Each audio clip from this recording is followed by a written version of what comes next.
እንዴት ነበርሽ? ከናታን ጋር አብራችሁ ነበራችሁ አይደል? ኤቢ ሰላም የሰጠችኝ ሚስጥር አይተዋለች። ምን? አዎ አይተዋለች። ወረቀት ነበር ክፍል ውስጥ። ከዛ ካሜራ ሰቅላ አይተዋለች። ወይኔ ጉዴ፣ ወይኔ ጉዴ። ምንድነው የሰጠች? ይህን ቤተሰብ ያፈርሳን ያልከው ሰላም የሰጠች ሚስጥር ነው? ምንድነው ናታን? አዎ ሰላም የሰጠችኝ ነገር በጣም አደጋ ነው። የማይህን ነገር ካወቀች ይሄ ቤት ይፈርሳል። እሺ ምንድነው ሚስጥሩ? ምንድነው ናታን? ወረቀቱ ምንድነው የሚለው? ምንድነው ነገርኛ? አልነግርሽም። እንዴ ናታን? አዎ አልነግርሽም ዳጣ። ኤቢ ይሄን ነገር ከኔ ስላገኘችው በቃ ለምርቃቴ ቀን ቀለበት ታደርግልኛል ምናምን እያለች ነው። ካልሆነ ልማዬ ይናገራል እያለች ነው። ምን? አዎ ዳጣ እንደዛ እያለች ነው። እሺ ምን አልካት? ለጊዜው እሺ ከማለት ውጪ ማስቆምበት ምንም አማራጭ አልነበረኝ። ለዛ ነው እሷም ዝም ያለችው። እንዴ ናታን? እኮ በጣም ከባድ። አዎ ዳጣ በጣም ከብዶኛል። በቃ እኮ በወጣች በገባች ቁጥር ማዘዝ ነው። ክፍል መጥቼ ልደር በቃ ማትለው ነገር የለም። ይሄ ከባድ ነው ናታን። ለምን ሄደ ሰላም ይናቅ ጠይቃት። አደራ ያለችኝ ነገር በልቻለሁ። አጥፍቻለሁ ዳጣ። ናታን አንተ እኮ ምንም አላጠፋም። አንተ አላየኸው? እራሷ ካሜራ ለጥፋ ካየችው በቃ የአንተ ጥፋት ሳይሆን የሰላም ጥፋት ነው። ኤቢን እያወቀቻት ለአንተ መስጠት አልነበረባትም። አትጨነቅ። ቆይ እሺ ምንድነው ኤቢ ያየችው ሚስጥር? ምንድነው? አይ ይቅር ዳጣ፣ ለአንቺ መናገር አልፈልግም። ይህን ነገር ለማንም መናገር አልፈልግም። በቃ ሚስጥር ነው። እሺ ታዲያ ምንድነው? ምን ለማድረግ እያሰብክ ነው? እኔ እንጃ ዳጣ። በቃ እሺ ለአባዬ ንገር። ኤቢን ይገላታል። የወለዳትን ልጁን አይገላትም። ይኸውልህ ካላገባህ ሚስጥር እናገራለሁ እያለችኝ ነው ብላ ነገረው። በቃ ሚስጥሩ ማወቅ ካለበት በቃ አባዬ ይወቅ። ልክ ነሽ። ስለ ጉዳዩ ወይም ስለ ሚስጥሩ እሱ ያውቃል። ስለዚህ ለሱ መናገር ያለብኝ። ለእኔስ ናታን እነግርሻለሁ። ግን ናታን እኔን የሚመለከት ነው። አትጨነቂ በቃ ለአባዬ መናገር ብቻናል። ቤተሰቦቼ አስቱኔ ዛሬ ደግሞ ኤቢ እንግዲህ አልተቻለችም። ናታን ላይ የመስተፋቅር መድኃኒት ልታደርግባት ነው ማለት ነው። በጣም በትልቅ ፈተና እየተፈታተነች ትገኛለች። እንግዲህ ናታን የሚፈልገው የሚወደውም እንግዲህ ዳታን ነው ማለት ነው። ዳታ እንግዲህ ናታን በጣም ትወደዋለች፣ በጣም ታቀርባለች፣ በጣም ልዩ ሰው ነው ትለዋለች ማለት ነው። ነገር ግን እንግዲህ የአብ ደግሞ የምርቃቴ ቀን ለእኔ ቀለበት ታደርግልኛለች ብላ እንግዲህ በሆነ ነገር ሰላምዬ የሆነ ነገር ስትሰጠው ስላየችው በሱ እያስፈራራች አንተ ለእኔ ቀለበት ካላደረክልኝ ይሄንን ቤት አፈርሳለሁ፣ ይሄ ትዳር እንዲበተን፣ ይሄ ቤተሰብ እንዲበተን አደርጋለሁ በማለት እንግዲህ ይሄን ጉዳይ ሄጄ ለማየ ከነገርኩት ቤቱ ይፈርሳል በማለት እንግዲህ እያስፈራራች ነው ማለት ነው። ዳታ እንግዲህ ምንድን ነው ምስጢሩ? ለእኔ ለምን አትነግረኝም? ምንድን ነው እሱ ትለዋለች ማለት ነው። በምንም ታምር አልነግርሽም፣ ልነግርሽ አልችልም። ነገር ግን እሷ ያየችው ሰላምዬ ሆነ ነገር ስትሰጠኝ ነበረ። እሷ ለካ ካሜራ ሰቅላ አይታለች። በዛ ነው እያስፈራራችኝ ያለችው። ለጊዜ የማደርገውን ነገር አጥቼ እሺ ብያታለሁ። እሺ ከማለት ውጭ ምንም ማድረግ አልፈለግኩም ነበረ። ከዚህ በኋላ ግን አንድ ነገር አስባለሁ፣ ለአባዬ ለመናገር አስባለሁ። ነገር ግን አባዬ ደግሞ ከተናገርኩኝ አባዬ ይላታል ማለት ነው ዳታ አባዬ አይገላትም፣ የወለዳትን ልጅ አይገላትም። ነገር ግን ለሱ ብትናገር መፍት ይገኛል ትለዋለች ማለት ነው። ናታን ትልቅ ጭንቀት ውስጥ ገብቷል። እንግዲህ የቀለበት ታደርግልኛለች የምርቃቴ ቀን እያለች በጣም እያጨናነቀች ነው። አንዴ ሳማኝ አንዴ ምን አድርገኝ እያለች እንግዲህ ናታንን ቁም ስቅል አሳጥተዋለች ማለት ነው። እንግዲህ ዳታ በጣም ትወደዋለች። ናታን ግን ኤቢ እንድትጎዳ አልፈልግም፣ እኔ አንተን ቢወደውም ስለሆነች እንድትጎዳ አልፈልግም ትላለች ማለት ነው። ኤቢ እንግዲህ አንድ የሆነች ነገር ጫፍ ካገኘች ጎልግላ እንግዲህ ያችን ነገር ምንድናት ጎልግላ ለማውጣት የምትጥር ልጅ ናት ማለት ነው። ምንም ነገር ለማድረግ ወደኋላ አትልም። ያየችውን ነገር ጥግ ድረስ ለማስወጣት የምትጥር ሴት ናት ማለት ነው።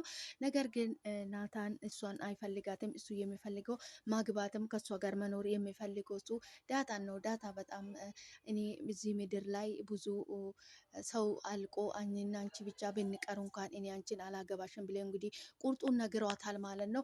በዚህ አጋጣሚ እንግዲህ እኔ ያሰማሁትን ምስጢር በሙሉ ለማየ ነግሬ ይሄን ቤተሰብ እንዲበጠበጥ አድርጓለሁ በማለት እንግዲህ ናታንን እያስፈራራች ትገኛለች ማለት ነው።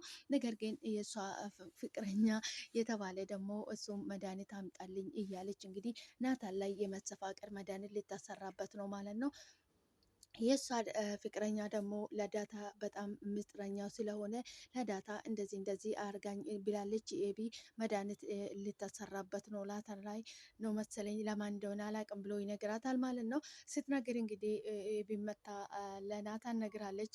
መድኃኒት ታመጣብሃለች የመስተፋቀር አንተ የተጠንቀቅ፣ ውሃ ሲጠጣ መድኃኒት ውሃ ምናምን ሲሰጥ መድኃኒቱ አለ ምግብ ምናምን ላይ ተጠንቀቅ፣ እንደዚህ እያሰበች ነው ኤቢ በዚህ መስተፋቅር ነገር ልታደርግብክ ነው እያለች እንግዲህ ጥንቃቄ እንዲያደርግ ቤትንም ክፍልም ስትወጣ እየቆለፍክ ውጣ በማለት እንግዲህ አስጠንቅቃለች ማለት ነው። ኤቢ እንግዲህ ቁርጣ ተነስታለች። ናታን የኔ ባል መሆን አለበት፣ እኔ ከአንተ ጋር ነው መኖር የምፈልገው፣ አንተ እኔ ማግባት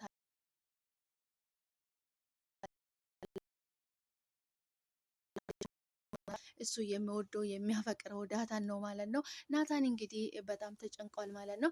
ሰላም ሰላም፣ ውድና የተከበራችሁ የኔ ውድ ቤተሰቦች እንደምን አላችሁ? ልኝ ደህና ናችሁ? የኔ ያለው እግዚአብሔር ይመስገን። ሰላማችሁ ይብዛልኝ በያላችሁበት ቦታ፣ ፈጣሪ ከክፉ ነገር ሁሉ ይጠብቃችሁ። ውድ ቤተሰቦቼ እንኳን ወደ ቤቴ በሰላም መጣችሁ። በጣም የምወዳችሁ የማከብራችሁ ቤተሰቦቼ እንደምን አላችሁልኝ?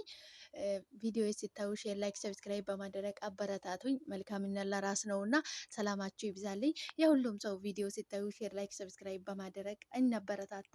ሁላችንም ቪዲዮ ሼር፣ ላይክ ብንደራረግ በዛ እናገናኘልን ማለት ነው።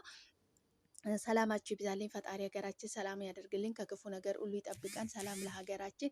ውድ ቤተሰቦቼ እንኳን ወደ ቤቴ በሰላም መጣችሁ። በድጋሚ በጣም ነው የምወዳችሁ የማከብራችሁ። ስለምታደርጉልኝ በሙሉ እጅግ ከልብ አመሰግናለሁ። ክበሩልኝ ውድ ቤተሰቦቼ። ዛሬ እንግዲህ በአዲስ ነገር መጥቻለሁ ማለት ነው። ዳታ ድራማ እንግዲህ እጅግ በጣም አስተማሪ የሆነ የቤተሰብ ድራማ። አንድ ሰው ምስጢሩን እስከ መቼ ነው ይዞ መቆየት ያለበት፣ እስከ መቼ ድረስ ነው መናገር ያለበት የሚለው እንግዲህ አንዳንድ ጊዜ በስህተት ወይ በአንድ ነገር አጋጣሚ ያደረግነው ነገር እድሜ ልካችን እንደሆነ ነገር እንግዲህ ሲከተለን ሌላ ተጽዕኖ ሌላ ታሪክ የሚፈጠር ነገር ነው። እንግዲህ ይሄ ብዙ እጅግ በጣም ትምህርት ያለው ድራማ ነው ማለት ነው። ሰዎች እንግዲህ ያደረጉትን ነገር በጊዜ ቢናገሩ በጊዜ ቢያምኑ ለዛሬ ለነገ አይታወቅብንም ብሎ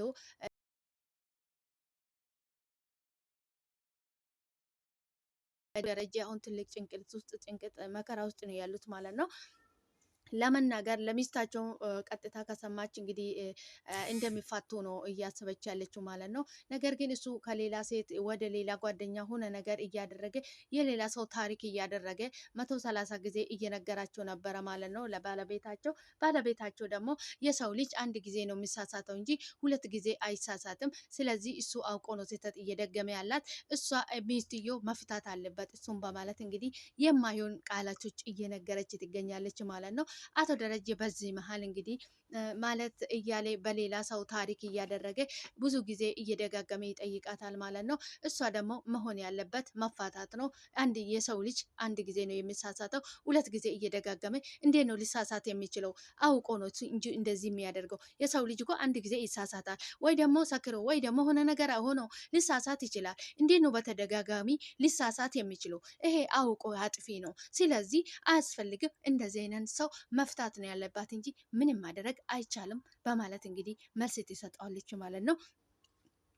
አቶ ደረጀ እንግዲህ በዚህ ሰዓት ጭንቀታቸው እየባሰ መከራቸው እየባሰ ይመጣል ማለት ነው። ምክንያታቸው ቀጥታ ሚስታቸው ከሰማች እንግዲህ ትዳራቸው እንደሚመሰቃቀል ቤተሰቡ እንደሚበተን 100% እርግጠኛ ሆኗል። ምክንያቱም ባለቤታቸው የሚሰጣቸው መልስ በጣም ሀርድ የሆነው ነገር ስለሆነ በጣም ተጨንቋል ማለት ነው። ስለዚህ እንግዲህ በዚህ ቤተሰብ እንዴት ማዳን እንደሚችል ግራ ተጋብተዋል ማለት ነው።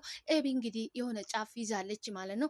የኤቢ ነገር እንግዲህ አቶ ደረጀ የማደርገው እኔ በገዛ ልጄ በበኩር ልጄ በጣም ጠቃት እያለሁ እኔ ምን ሊሆን ምን አለበት አንቺ የኔን ብሰሚ እኔን ከመከራ ብታድኝ ምን ምዞሪ ነገር ብትትይ እኔን እንደ አባት አክብረሽ እኔ የምልሽን ብሰሚ በማለት እንግዲህ እየነገራት ነበረ ማለት ነው። ምንድን ነው ያጠፋሁት? ምንድን ነው ያደረግኩት አባዬ ትለዋለች ማለት ነው። እንዴት ነው አንቺ ወንድም በግድ ይዘሽ ወንድን በሆነ ነገር እያስፈራራሽ የምርቃቴ ቀን ቀለበት ታደርግልኛለሽ እያልሽ እንዴት ነው ወንድን እንደዚህ የምታደርጊ እያለ እንግዲህ አባትየው በጣም እየተቆጣት ነበረ። ኤቢ እንግዲህ ምንም ልታምነው አልቻለችም ማለት ነው።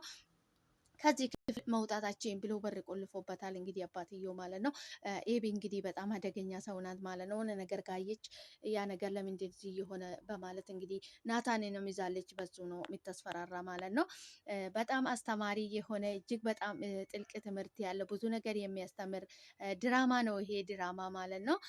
በጣም ነው የሚያስተምረው። በነገራችን ላይ ያደረግነውን ነገር ደብቀን ከመቆየታችን ይልቅ መናገሩ እንደሚበጅ በጊዜ ሁሉንም ነገር ይፋ ለማውጣት ያለን ነገር በጊዜ መናገር እንደሚበጅ ነው የሚያስተምረው የድራማ ማለት ነው። እጅግ በጣም አስተማሪ የሆነ ድራማ ነው። ውለን ለመናገር እንግዲህ የሰው ልጅ በህይወት ውስጥ ብዙ ስህተት አለው ማለት ነው። ሁላችንም ስህተት አለው ህይወታችን ውስጥ። ስህተታችን ግን አይታወቅብንም። ከኔ ጋራ እስኪ ሞት ድረስ እስከ ዕለቴ ሞት ከኔ ጋራ ይቀበራል የምንል ብዙ ነገሮች አሉ ማለት ነው። ነገር ግን ከሰዎች ጋራ እንደዚህ የሚያነካካን በአጋጣሚ እንደዚህ በር ከፍቶ እጁ አይኑን አፋጥጦ ፍጥጥ ብሎ የሚመጣብን ለመናገር የምንገደድበት ጊዜ ይመጣብናል ማለት ነው። ይሄ ድራማ እንግዲህ ዳታ ድራማ እጅግ በጣም አስተማሪና ምርጥ እውነት ለመናገር በጣም አስተማሪ ድራማ ነው። እንደዚህ አስተማሪ ድራማ ይዛችሁ ስለቀረባችሁልን እናመሰግናለን። በርቱልን። ቤተሰብ እንግዲህ እየገባን ቻናላቸው ላይ ሰፖርት እናደርጋቸው ማለት ነው። በጣም አስተማሪ ድራማ ነው። ውለን ለመናገር እንደዚህ አይነት አስተማሪ ምርጥ ድራማ ይዛችሁልን ስለቀረባችሁ እናመሰግናለን። በርቱልን። ከዚህ የበለጠ ደግሞ በአዳዲስ ነገር መታችሁ ልናያችሁ እንፈልጋለን። በርቱልን። በጣም ደስ የሚል ድራማ ነው። እንግዲህ ድራማም ቢሆን እንግዲህ የሆነ እውነት ነገር አለው ማለት ነው። የሰው ልጅ ከዚህ የሚማር ደብቆ የሚያስቀምጠውን ነገር ትተው ግልጽ አውጥቶ እንዲህ ነው ብለው በጊዜ ግልጽ አውጥቶ ራሱን ነፃ ማውጣቱ በጣም ይቀላል ማለት ነው። በጣም ደስ የሚል ድራማ ነው። እናመሰግናለን። እንግዲህ ኤቢ የምትጫወት ገጸ ባህሪሽ በጣም ነው ደስ የሚለው። እንግዲህ ያው እውነት ለመፋጣት እውነቱን ለማውጣት የምትጥሪ ገጸ ባህሪሽ ደስ ይላል ማለት ነው። ውድ ቤተሰቦች አብራችሁ ስለቆያችሁ ከልብ አመሰግናለሁ። በቀጣይ በአዲስ ቪዲዮ በአዲስ ነገር እስክንገናኝ ድረስ ቸር ቆዩልኝ። ሰላማችሁ ይብዛልኝ። በጣም ነው የምወዳችሁ የማከብራችሁ። ሰላማችሁ ይብዛልኝ።